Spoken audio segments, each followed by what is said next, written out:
तो क्या महज 2 दिनों के भीतर ही उत्तर प्रदेश में ऑपरेशन लोटस हो गया नाकाम? क्या अखिलेश यादव की समाजवादी पार्टी को तोड़ना किसी ऑपरेशन लोटस के बस की बात नहीं? आखिर ममता बनर्जी और उद्धव ठाकरे के सांसदों को तोड़ने वाली भारतीय जनता पार्टी के लिए उत्तर प्रदेश में कहां फंस गया पेच?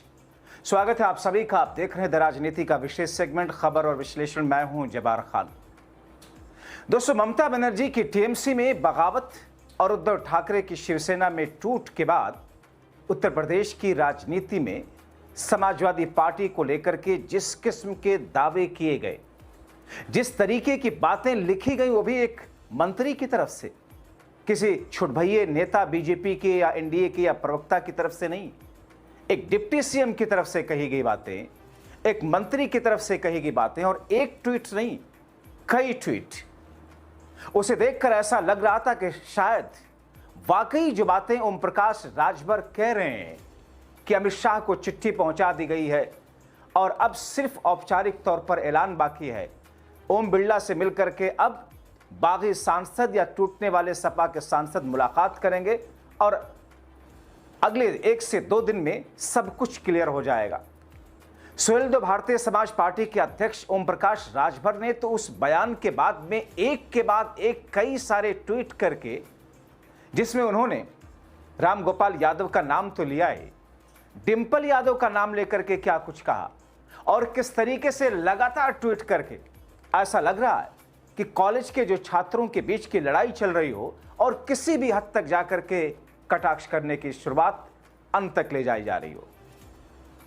अब दोस्तों, मौजूदा राजनीतिक हालात और संसदीय गणित को देखें तो उत्तर प्रदेश में ऑपरेशन लोटस कामयाब नहीं होगा।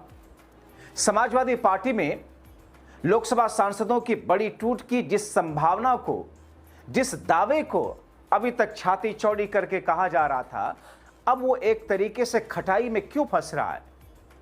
अब यही वजह है कि राजभर के दावे की हवा सपा के सांसदों ने जो निकाली सो निकाली, मगर राजनीतिक विश्लेषक क्या कहते हैं उसको लेकर के, जमीन पर हालात क्या हैं और क्यों भारतीय जनता पार्टी उत्तर प्रदेश में समाजवादी पार्टी के उन सांसदों को तोड़ने के मोह से अब रास्ता दूसरी तरफ मोड़ रही है। क्या हुआ ऐसा कि आसान नहीं है सपा में तोड़फोड़ कर पाना? अखिलेश यादव को भले ही सियासत विरासत में दोस्तों मिली है, आप जानते हैं, लेकिन बीता जो लोकसभा का चुनाव था 2024, उसमें किस तौर पर अखिलेश यादव ने कमबैक किया था, न सिर्फ अपना लोहा बनवाया बल्कि यह साबित किया कि विरासत में मिली राजनीति को लेकर ढो नहीं रहे, बल्कि सपा के इतिहास में पहली बार लोकसभा के चुनाव में वो फतेह हासिल की है जो सपा संस्थापक स्वर्गीय मुलायम सिंह यादव भी नहीं कर पाए थे। 37 सीटें जीतकर उत्तर प्रदेश में सबसे बड़ी पार्टी बनकर के उभरी थी और यही 37 सीटें महाराष्ट्र के साथ मिलकर के मोदी और शाह को 303 से 240 पर लाई थी। अब दोस्तों, ये जीत केवल सपा के संगठनात्मक की नहीं थी, बल्कि अखिलेश यादव के नेतृत्व की भी बड़ी राजनीतिक स्वीकृति मानी गई थी। सपा के ज्यादातर सांसद पहली बार जीत करके संसद पहुंचे, एक से एक कम उम्र के, और उनकी राजनीतिक पहचान सीधे अखिलेश यादव और सपा के चुनावी प्रतीक से जुड़ी हुई थी। यही कारण है कि सांसदों के बड़े समूह के एक साथ अलग होने की संभावना इस बात से भी इसके कम और सीमित दिखाई देती है। भारत के दल बदल विरोधी कानून के तहत किसी भी संसदीय दल में वैध विभाजन के लिए, जैसा कि आप जानते हैं, कि 2/3 सांसदों की जरूरत है। अब 37 लोकसभा सांसदों के मामले में लगभग क्या 25 सांसदों का एक साथ टूटना जरूरी है। सपा में इतनी बड़ी संख्या में सांसदों को बगावत की राह पर ले जाना एक तरीके से मुश्किल नहीं, असंभव ही हुआ। इसीलिए खबरें ऐसी आ रही हैं कि भारतीय जनता पार्टी उत्तर प्रदेश में अखिलेश यादव की सपा को तोड़ने का प्लान फिलहाल होल्ड पर डाल रही है। 37 सांसद सपा के हैं, उसमें 5 सपा अखिलेश यादव के परिवार में से हैं, यानी कि वो 37 में से 5 निकाल दिया जाए तो बाकी बचते हैं 32। अखिलेश और उनकी पत्नी डिंपल यादव सांसद हैं, धर्मेंद्र यादव हैं, आदित्य यादव हैं, प्रतीक यादव हैं और 4 मुस्लिम सांसद हैं। यानी कि दोस्तों 37 में से 9 ऐसे सांसद हैं जिनका किसी भी हाल में भारतीय जनता पार्टी की तरफ जाना या टूटना संभव तो छोड़िए, मुश्किल तो छोड़िए, नामुमकिन है। अब दोस्तों 37 में से 9 अगर आप निकालें तो बाकी बचते हैं 28। चाहिए कितने तादाद? 25। यानी कि 28 इस वक्त हैं और उसमें 25 जरूरी है। अब इसके आगे सुनिए। इसके अलावा सपा के टिकट पर जीतने वाले ज्यादातर सांसद दलित और ओबीसी समुदाय से, जिन्हें अखिलेश यादव ने खुद राजनीति में स्थापित किया है। तो ऐसी स्थिति में उन ज्यादातर दलित और ओबीसी सांसदों में से अगर 50% न सही 25% भी आप अखिलेश यादव के लिए लॉयल मान लें, तो फिर भारतीय जनता पार्टी ने जिस 25 को तोड़ने की शुरुआत के लिए कदम उठाया था, वो तो 25 से घट करके 20 तक आ जाते हैं। और 20 तोड़ने का कोई फायदा तो है नहीं, क्योंकि एंटी डिफेक्शन लॉ लगने के बाद इन 20 की 20 की संसदीय चली जाएगी। तो फिर वो ड्रीम प्रोजेक्ट जो कि संसद में डिलिमिटेशन और परिसीमन वाला है, उस संविधान संशोधन विधेयक में इनके सपोर्ट का कोई मतलब तो रहेगा नहीं। अब दोस्तों यही वजह है कि उनका सपा के साथ छोड़कर जाना किसी अन्य दल में नामुमकिन सा है। अब दोस्तों महाराष्ट्र में आपने देखा और बंगाल में देखा, शिवसेना और टीएमसी के उदाहरण दोनों एक तरीके से अलग थे। टीएमसी की टूट की बड़ी वजह बंगाल में सत्ता परिवर्तन को बताया गया, मगर ममता बनर्जी की सत्ता से बाहर होते ही पार्टी में जो बगावत की बात कही गई, वो बगावत थी ये या फिर बगावत का नाम दिया गया उस तोड़फोड़ को। टीएमसी के ज्यादातर बागी सांसदों की नाराजगी अभिषेक बनर्जी को लेकर दर्शाएगी। वो नाराजगी थी या फिर नाराजगी या बगावत दर्शाने के लिए अभिषेक बनर्जी के नाम का प्रयोग किया गया। यूबीटी में टूट की बड़ी वजह जो बताएगी कि साहब उद्धव के 9 लोकसभा सांसद, जिसमें 6 बागी हुए, एकनाथ शिंदे के साथ गए। एकनाथ शिंदे पहले उद्धव के साथ रह चुके हैं, 2022 में बगावत करके सत्ता में आए थे, खुद को स्थापित शिंदे कर चुके हैं, जिसके चलते उद्धव ठाकरे का साथ छोड़कर उनके साथ सांसदों का जाना एक तरीके से संभावित विकल्पों में से एक था। एकनाथ शिंदे अपने दल में शक्ति केंद्र बने। समाजवादी पार्टी में फिलहाल अखिलेश यादव के सामने ऐसा कोई समानांतर शक्ति केंद्र नजर नहीं आता, और है भी नहीं और होगा भी नहीं, जो सांसदों के बड़े समूह को अपने साथ ले जा सके।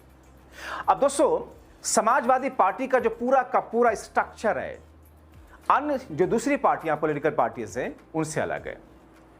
इसका मूल जो वोट बैंक है और संगठनात्मक जो कंट्रोल है, काफी हद तक अखिलेश यादव के नेतृत्व पर ही केंद्रित है। 2017 के पारिवारिक विवाद को अगर आप छोड़ दें तो फिर समाजवादी पार्टी अपनी स्थापना से लेकर के अब तक जिस अंदाज में चली है, उसमें समाजवादी पार्टी के साथ लोग जुड़े ही हैं, टूटे नहीं हैं। अब दोस्तों 17 का विवाद आपने देखा था कि किस तौर पर अखिलेश ने संगठन पर अपनी पकड़ मजबूत की थी, पार्टी में बड़ा संकट तब आया, लेकिन अंततः अधिकांश नेता और कार्यकर्ता उनके साथ ही रहे। हालांकि शिवपाल यादव किस तरीके से अखिलेश यादव से अलग हुए, अपनी राजनीतिक पार्टी बनाई, ताकत दिखाने की कोशिश की, लेकिन हुआ क्या? बाद में अखिलेश यादव को अपना नेता मान करके खामोश बैठ गए और एक साथ मिलकर के कर रहे हैं। तो अगर शिवपाल यादव और अखिलेश यादव के बीच में कोई ऐसी स्थिति या टसल वाली स्थिति होती तो फिर इस संभावना को और बल मिलता। राम गोपाल यादव की बात जहां तक ये कर रहे हैं, जाहिर तौर पर राम गोपाल यादव को लेकर के इस तरीके की कोई स्थिति है नहीं जिसे स्थापित करने की बात बीजेपी, एनडीए या दरबारी मीडिया कर रहा है। अब दोस्तों सपा में कोई दूसरा ऐसा नेता नहीं जो अखिलेश के कद के बराबर खड़ा हो सके। यही वजह है कि सपा के 1-2 नेता और सांसद पार्टी छोड़ सकते हैं, लेकिन समूह बना करके बड़ी संख्या में पाला बदलना असंभव सा है। अब दोस्तों दरअसल राजभर और केशव प्रसाद के उस बयान की वजह से जिससे ये सारा का सारा डिलेमा खड़ा हुआ, दरअसल वो बयान भी एक स्ट्रैटेजिकल पार्ट का हिस्सा था, एक रणनीति और नीति के तहत दिया गया था। बीजेपी उसके सहयोगी दल विपक्षी एकता को कमजोर करने की कोशिश कर रहे, जबकि समाजवादी पार्टी खुद को 27 के विधानसभा चुनाव के लिए मुख्य चुनौती के रूप में स्थापित करना चाहती है, और है वो स्थापित। राजभर और केशव सपा के भीतर असंतोष की चर्चाएं राजनीतिक दबाव बनाने का एक माध्यम बना रहे हैं।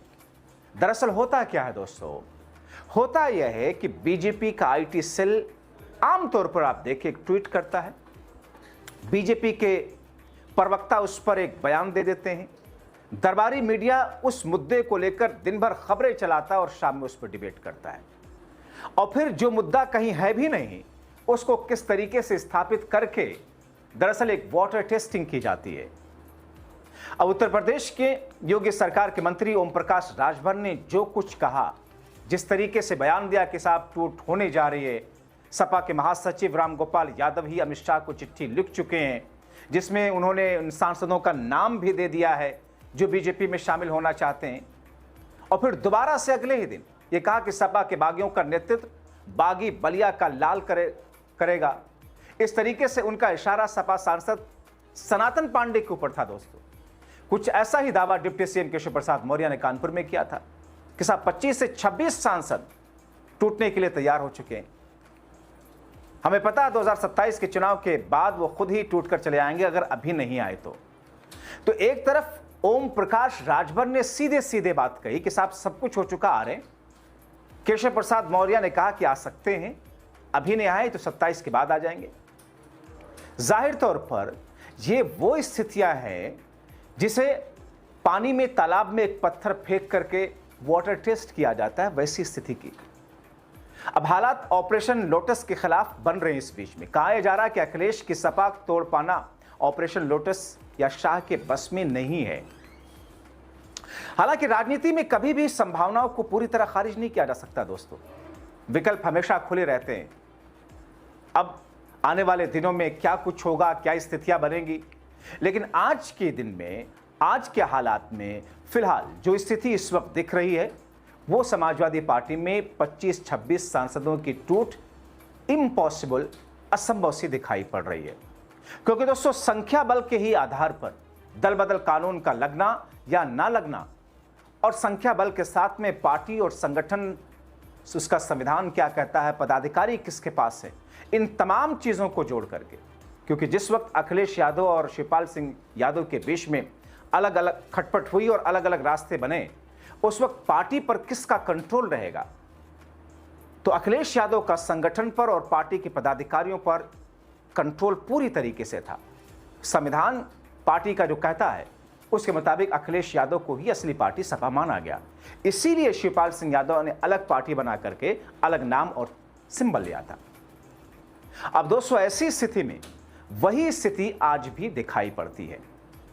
लेकिन दोस्तों, 18 जून आते आते अखिलेश यादव ने ओम प्रकाश राजभर को लेकर जितने तीखे प्रहार किए, उस पर कैसे तड़फड़ा रहे हैं, किस अंदाज में तमतमा करके ओपी राजभर क्या कुछ कह रहे हैं, जिसे समाजवादी पार्टी के लोग कह रहे हैं कि साहब अब तो ये अनाप शनाप बकवास करने लगे। एक बार फिर से ओम प्रकाश राजभर ने क्या लिखा कि अरे अखिलेश यादव जी, हमको लग रहा था कि आप राजनीतिक रूप से कुछ तो समझदार इंसान होंगे ही, माँ बाप के आशीर्वाद से विदेश में अंग्रेजी माध्यम से पढ़े हैं, मगर अब पक्का पता लग गया कि आप निरे गोलू टाइप के इंसान हैं। आपके देसी चाचा लोग आपको निपटाने की पूरी सुपारी ले चुके हैं, आपके पैरों के नीचे से जमीन खिसकने वाली है, मगर क्या कहा जाए, यही दुनिया है। हम आपको आगाह कर रहे हैं तो आप हमारा एहसान मानने की जगह उल्टे हमारे पर ही रोब गांठ रहे हैं। हमारे फिक्र में दुबले मत होइए। हमारा आप और आपके लोडर कितना भी कुछ चाह लेंगे तब भी कुछ बिगाड़ नहीं पाएंगे। चिंता अपनी सोने की लंका की कीजिए। वैसे सोने की लंका तो अब बची नहीं। विदेशी भतीजे को गोलू बना करके देसी चाचाओं ने सोने की पहले ही पीतल में बदल दिया है, तो अपनी पीतल की लंका ही बचा लीजिए, मगर लिख लीजिए बचेगी फिर भी नहीं। याद है ना 2008 का वोट के बदले नोट कांड, आप ही लोगों का किया धरा है। लोकतंत्र की रक्षा में आप लोग सांसद खरीद रहे थे। बहुत कहानियां हैं आप लोगों के काले कारनामों की, एक एक करके उजागर करता रहूंगा, घबराइए मत। ये भाषा है उत्तर प्रदेश में भारतीय जनता पार्टी की सरकार और इसकी सहयोगी पार्टी की एक मंत्री की भाषा है। दोस्तों, आप क्या सोचते हैं? इन तमाम चीजों को जोड़कर अपनी राय कमेंट बॉक्स में जरूर लिखें।